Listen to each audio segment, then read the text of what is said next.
Hello বন্ধুরা, এই মাত্র নৌকাটা নোঙ্গর উপরে দেখতেছি তুলে দিলাম। তুলে দেওয়ার পর এবার আমি নৌকাটাকে পানির দিকে ঠেলিয়ে নিয়ে যাবো। এই তো পানির দিকে নৌকাটাকে ঠেলিয়ে নামার পর কিন্তু এবার আমি নৌকাটার উপরে উঠে বসলাম। বসার পর নৌকাটাকে স্টার্ট করে নৌকা চালিয়েই দেখেন আমরা কত সুন্দর দুই দিকে পাহাড়ের মাঝখান দিয়ে কিন্তু নৌকা নিয়ে যাচ্ছি এবং অনেক সুন্দর পাহাড়গুলো দেখতে যত সুন্দর লাগে, অনেক সুন্দর একটা ভিউ, অনেক সুন্দর একটা দৃশ্য। দেখেন আপনারা দুই দিকে পাহাড়, তার মাঝখান দিয়ে কত সুন্দর অপরূপ দৃশ্য।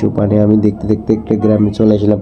এখানে কিছু কেনাকাটার পরে এরপরে চলে আসলাম আমরা সুবলং ঝর্ণার দিকে। সুবলংয়ের একটা ছোট্ট ঝর্ণার দিকে চলে যাব এখন এখান থেকে। এই তো কেনাকাটা শেষ, এখন চলে আসলাম সুবলংয়ের ছোট্ট ঝর্ণা আসি কিছু দোলনা খাইতেছে। দেখেন কি আরাম, কি মজা লাগতেছে, এত সুন্দর একটা দোল। তারপর উঠলাম একটা দোলনাতে। এখানে দেখি কিরে ভয় লাগে, তবে বান্দরামি আর সারা যায় কি। দেখেন কি ট্যাঙ্ক তুলে বান্দরামি করতেছে আর আমাকে পিছনে দোলনা দিয়ে সরে যাচ্ছে।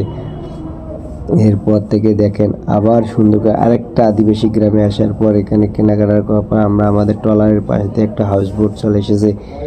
ওইটাই কতক্ষণ ঘোরাঘুরি করার পর আবার চলে যাচ্ছি আমাদের বোট নিয়ে আমরা আরেক গ্রামের দিকে। এখান থেকে চলে যেয়ে আসলাম আমরা ট্রলার থেকে দেখতেছি কত সুন্দর অপরূপ দৃশ্য। এরপরে আমরা চলে যাচ্ছি, কিন্তু আমরা ফিরে যাচ্ছি এখান থেকে শহরের দিকে। দেখেন অনেক সুন্দর গ্রামের পরিবেশগুলো। ভালো থাকবেন সবাই।